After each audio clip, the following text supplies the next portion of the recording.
اتنا آسان ہوتا لا الہ الا اللہ بولتے رہو، سود کھاتے رہو، لا الہ الا اللہ بولتے ہو، غیر اللہ کو پکارتے رہو، لا الہ الا اللہ بولتے رہو، قبروں پہ سجدہ کرتے رہو، لا الہ الا اللہ بولتے رہو، اور اپنی منمانی زندگی شادیوں میں شاہ خرشیاں کرتے رہو، بے حیائی کرتے رہو، نقاب نکال کے پردہ نکال کے پھرتے رہو، اور تمہاری مسلمانیت پر کوئی دھبا نہیں آئے گا تو ابو لہب پہلے آ کے کہتا کہ میں بھی اسلام قبول کرتا ہوں۔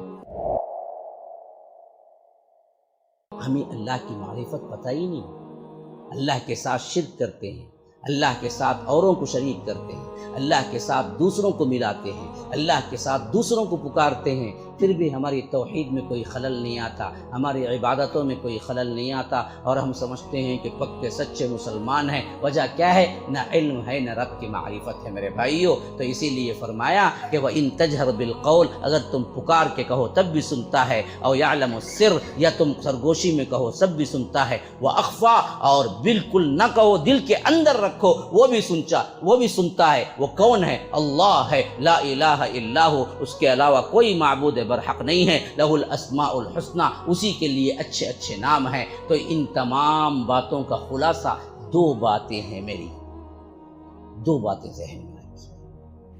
آپ مسلمان ہیں، شریعت میں اس وقت تک مسلمان مکمل نہیں ہو سکتا جب تک کہ وہ نہ جانتا ہو اللہ اور اس کے رسول کی معرفت کیا ہے، جانکاری کیا ہے، یاد رکھو۔ اگر نہیں ہے، جاننا چاہیے، پڑھنا چاہیے۔ قرآن پڑھنا ویسے ہی فرض ہے جیسے نماز پڑھنا، اللہ کے بارے میں جاننا ویسے ہی فرض ہے جیسے لا الہ الا اللہ کا کلمہ بولنا۔ خالی بولنے سے نہیں ہو جاتا، بولنے کا اتنا آسان معاملہ ہوتا تو کبھی کا ابو جہل بول چکا ہوتا، ابو لہب بول چکا ہوتا، اس کو کیا مشکل تھی؟ اس کی خود کی زبان عربی تھی، بول لیتا وہ۔ اس کو معلوم تھا کہ یہ بولنا نہیں ہے بلکہ پوری زندگی تبدیل کر دینے کا نام لا الہ الا اللہ ہے، اس واسطے پوری زندگی مخالفت کرتا رہا لیکن لا الہ الا اللہ نہیں بولا۔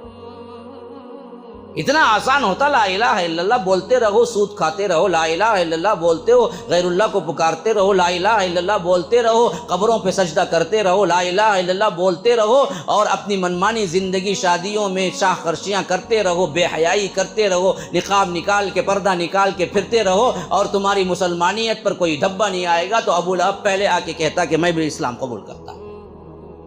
اس کو پتا تھا کہ یہ ایک کلمہ نہیں ہے بلکہ یہ پوری زندگی کو تبدیل کرنے کا نام ہے، اللہ کی اطاعت میں دینے کا نام ہے۔ اس کے بعد لا الہ الا اللہ اگر جان کے کہیں گے تو پھر اس کے بعد ہمارا اختیار کوئی اختیار ہی نہیں ہے، اختیار کل وہ ہے، وہ جو کہے گا وہ دیکھیں گے، وہ جو کہے گا وہ سنیں گے، وہ جو کہے گا وہ کھائیں گے، وہ جب کہے گا سوئیں گے، جب کہے گا اٹھ جائیں گے، جب کہے گا عبادت کریں گے۔ اس کے فرما برداری میں زندگی گزارنے کا نام لا الہ الا اللہ ہے، اللہ کے رسول کی طرح زندگی گزارنے کا نام محمد الرسول اللہ ہے۔ ہم نے دونوں کو نہ جانا نہ اس طرح زندگی گزاری، اور ہم نے سمجھ لیا کہ ہم تو لا الہ الا اللہ کہہ دیے مسلمان ہو گئے، گویا کہ ہم پر جنت واجب ہو گئی۔ نہیں، لا الہ الا اللہ کہنے والا عبداللہ ابن ابی بھی تھا، لا الہ الا اللہ کہنے والا منافقین بھی تھے۔ عبداللہ ابن ابی تو وہ تھا اللہ کے رسول صلی اللہ علیہ وسلم کے پیچھے پہلی صف میں نماز پڑھنے والا تھا، لیکن وہ لا الہ الا اللہ پہ عمل نہیں کرتا تھا دل سے۔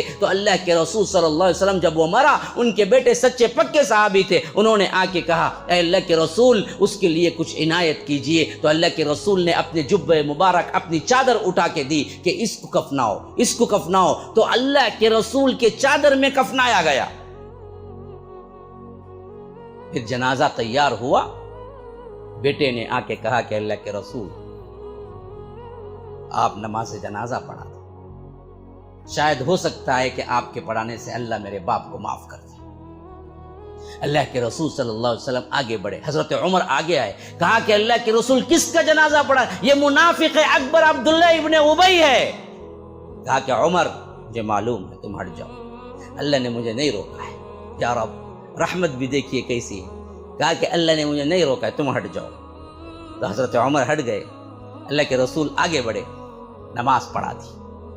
جیسے ہی نماز پڑھائی فوری طور پر آیت اتری وَلَا تُصَلِّ عَلَىٰ أَحَدٍ مِّنْهُمْ مَاتَ أَبَدًا وَلَا تَقُمْ عَلَىٰ قَبْرِهِ، اے اللہ کے رسول ان منافقین سے کوئی مر جائے تو آپ ان کی نماز جنازہ نہ پڑھائیے. آپ نے کیوں پڑھائی؟ استغفر لهم او لا تستغفر لهم ان تستغفر لهم 70 مرة فلن يغفر الله لهم. آپ ان کے لیے استغفار کریں یا نہ کریں، اگر 70 مرتبہ بھی آپ استغفار کریں گے تو میں استغفار ان کے لیے قبول نہیں کروں گا، یہ دائمی جہنمی ہے. وجہ کیا ہے؟ یہ لا الہ الا اللہ پڑھنے والا تو تھا، محمد الرسول اللہ کہنے والا تو تھا، دل سے مان کے عمل کرنے والا نہیں تھا.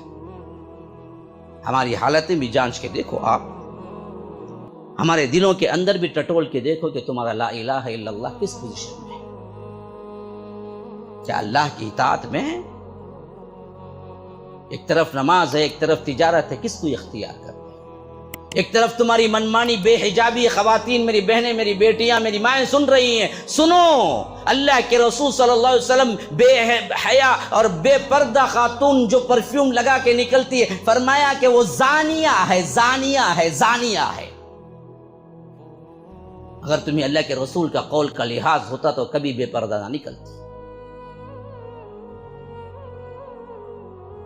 کبھی خوشبو نہ لگاتی. آج کتنی خواتین ہیں جو خوشبو کے بغیر باہر نہیں نکلتی. مسجد کے لیے بھی خوشبو لگا کے آئے تو اللہ کے رسول نے کہا کہ وہ نہ آئے. مسجد کے لیے، مسجد کے لیے. آج ہماری خواتین شادی بیاہ میں جانے کے لیے بہترین پرفیوم لگا کے جاتی ہیں. مسجد کے لیے بھی آئے تو کہہ دیا کہ نہ جاؤ. لیکن ہماری خواتین شادی بیاہ کے رسومات میں شامل ہوتی ہیں، کیسے ٹپ ٹاپ پورا، خالی انہیں کرتی انہیں بیزار ہو جاتا. کب جی آتے باہر؟ ادھی ذرہ ہے جی، آدھا گھنٹہ 1 گھنٹہ شوہر کو باہر کھڑا تھے، خالی کیا میک اپ کرنے کے واسطے. ہاں، یہ حالتیں ہماری ہیں. ہم کہاں اسلام کو چلتے ہیں؟ اللہ ہی نے ایک توفیق دینے والا، اس سے زیادہ میں وقت تو لے نہیں سکتا.